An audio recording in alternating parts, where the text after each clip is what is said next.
Hello everyone welcome back to our channel. ఈ వీడియోలో మనము హిందీ క్వశ్చన్ పేపర్లో భాగ్ 5 సెక్షన్ 5లో ఉన్న long question answers 27th 28th questions గురించి ఇన్ డీటెయిల్గా డిస్కస్ చేద్దాం. క్వశ్చన్సే కాదు ఆన్సర్స్ కూడా ఎక్స్ప్లెయిన్ చేస్తాం స్టూడెంట్స్. ఈ వీడియో మీకు డెఫినెట్గా హెల్ప్ఫుల్ అవుతుంది. Don't skip the video, watch till the end. ఇంతకుముందు వీడియోలో నేను భాగ్ 4 షార్ట్ క్వశ్చన్స్కి ఆన్సర్ సపరేట్ వీడియో చేశాను. ఒకవేళ మీరు చూడనట్టయితే డిస్క్రిప్షన్ పార్ట్లో లింక్ పెడతాను. I have a watch. Hindi question పేపర్లో 27th క్వశ్చన్ పద్య భాగంలో నుంచి అడుగుతాడు. ఆ క్వశ్చన్స్ ఏంటి అంటే, మొదటి option Mirabai and second option Parvat Pradesh Mein Pavas సారాంశ్. ఈ రెండు క్వశ్చన్లో ఒక క్వశ్చన్ కంపల్సరీ అప్కమింగ్ గ్రాండ్ టెస్టే కాదు బోర్డ్ ఎగ్జామ్లో కూడా వస్తుంది, మేక్ ఏ నోట్. అండ్ గద్య భాగంలో నుంచి కూడా రెండు క్వశ్చన్స్ వస్తాయి, డెఫినెట్ క్వశ్చన్స్. అవి ఏంటి అంటే బడే బాయి సాహెబ్ సారాంశ్, ఇంకోటి జన్ की देन पाठ का सारांश. ఈ రెండు క్వశ్చన్స్లో గద్య భాగం నుంచి వస్తుంది. मीराबाई लेसन क्वेश्चन आंसर చూద్దాం. ముందుగా इंट्रोडक्शन తర్వాత आंसर. मीराबाई का जन्म जोधपुर के चोगड़ी गांव में 1503 में हुआ माना जाता है. 13 वर्ष की उम्र में मेवाड़ के भोजराज से उनका विवाह हुआ. उनका जीवन दुखों की छाया में ही बीता. बाल्यावस्था में ही माँ का देहांत हो गया था. विवाह के कुछ ही साल बाद पहले पति फिर पिता देहांत हो गया. भौतिक जीवन से निराशा मीरा ने घर परिवार त्याग कर दिया. मीराबाई श्री कृष्ण की अनन्य भक्तिनी थी और उन्होंने अपना सारा जीवन उनकी भक्ति में जिया. वह श्री कृष्ण की क्षमताओं और गुणों का भरपूर बखान करती थी. श्री कृष्ण के दर्शन की तीव्र अभिलाषा उनके पदों में स्पष्ट झलकती है. उनके अनुसार प्रभु का दर्शन, स्मरण और भक्ति ही भक्तों की सच्ची जागरी होती है. मीराबाई ने श्री कृष्ण को अपना सर्वस्व मानकर उनके चरणों में समर्पण कर दिया. उनकी रचनाओं में भक्ति भावना की प्रधानता स्पष्ट रूप से दिखाई देती है. वह दिन रात प्रभु का स्मरण करती है और उनकी लीलाओं का गुणगान करती थी. मध्यकालीन भक्ति आंदोलन में मीराबाई का विशेष स्थान है. पर्वत प्रदेश में पावस सारांश. फर्स्ट कवि परिचय చూద్దాం. सुमित्रानंद पंत, जन्म 20 मई 1900, मृत्यु 28 दिसंबर 1977.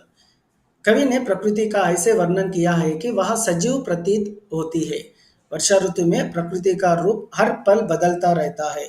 कभी वर्षा होती है तो कभी धूप निकल आती है. पर्वतों पर खिले हजारों फूल ऐसे लगते हैं जैसे पर्वतों की आंखें हो जो अपने प्रतिबिंब को तालाब में देख रही हो. झरने कल कल की मधुर ध्वनि कर रहे हैं जो मन को प्रसन्नता से भर देती है. पर्वतों पर उगे पेड़ शांत आकाश को ऐसे देख रहे हैं जैसे वे उसे छूना चाह रहे हो. बारिश के बाद घनी धुंध के कारण ऐसे लगते हैं कि पेड़ कहीं उड़ गए हो. चारों ओर धुआं होने से ऐसा प्रतीत होता है मानो तालाब में आग लग गई हो. इंद्र भी अपने बदल रूपी विमान से इधर उधर जादू का खेल दिखाते हुए घूम रहा है. ఇప్పుడు పద్య భాగంలో इंपॉर्टेंट क्वेश्चन చూద్దాం. ముందుగా बड़े भाई साहब सारांश. बड़े भाई साहब के जीवन में यह शिक्षा मिलता है कि हमें पहले स्वयं के गुण दोष देखना चाहिए और उसी के अनुसार हमें दूसरों को समझना चाहिए, अन्यथा हमारे अच्छे उपदेश भी प्रभावहीन हो जाते हैं. हमें विषय को गहराई से समझना चाहिए.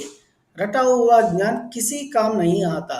वास्तव में वह ज्ञान ही नहीं, विद्या सहज और स्वाभाविक रूप से आती है, अनावश्यक रूप से रटने पर नहीं.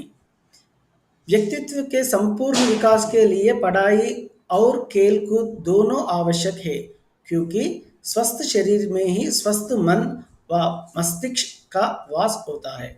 हमें दूसरों के अनुभव से लाभ उठाना चाहिए तथा उनके द्वारा की गई गतियों की से शिक्षा लेते हुए उन्हें पुस्तकीय ज्ञान के साथ साथ अनुभव से लाभ उठाना चाहिए तथा उनके द्वारा की गई गलतियों से शिक्षा लेते हुए उन्हें दोहराने से बचाना चाहिए.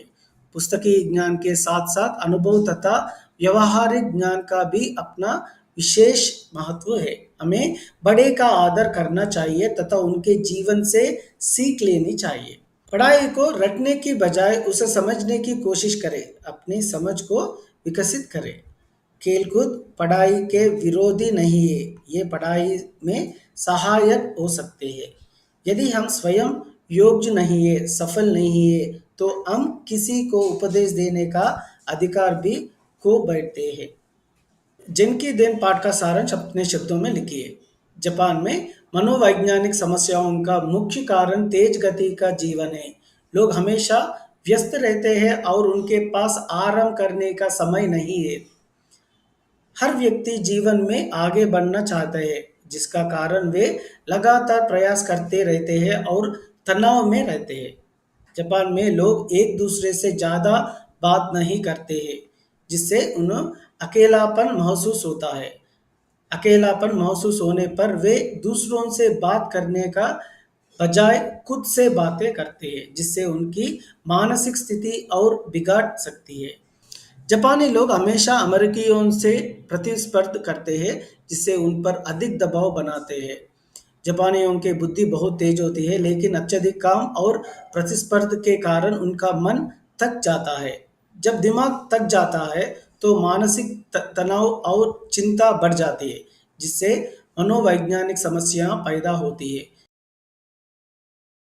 जापान की एक पारंपरिक चाय समारोह है, जो लोगों को शांत रहने, वर्तमान क्षण में जीने का अभ्यास करने में मदद करती है।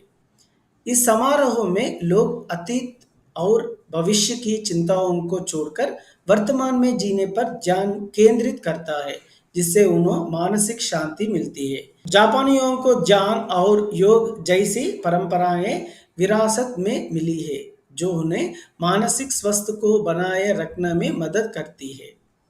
ఫస్ట్ 2 పద్య భాగంలో నుంచి 2 క్వెషన్‌లో నుంచి ఒకటొస్తుంది 8 మార్క్స్. లాస్ట్ 2లో గద్య భాగంలో నుంచి 2 క్వెషన్‌లో నుంచి ఒక క్వెషన్ వస్తుంది 8 మార్క్స్. ఈ వీడియోలో మీరు 8+8 16 మార్క్స్ ఈజీగా స్కోర్ చేయొచ్చు. ఈ వీడియో మీకు హెల్ప్‌ఫుల్ అయినట్టుంటే please give a like, share with your friends. Thank you.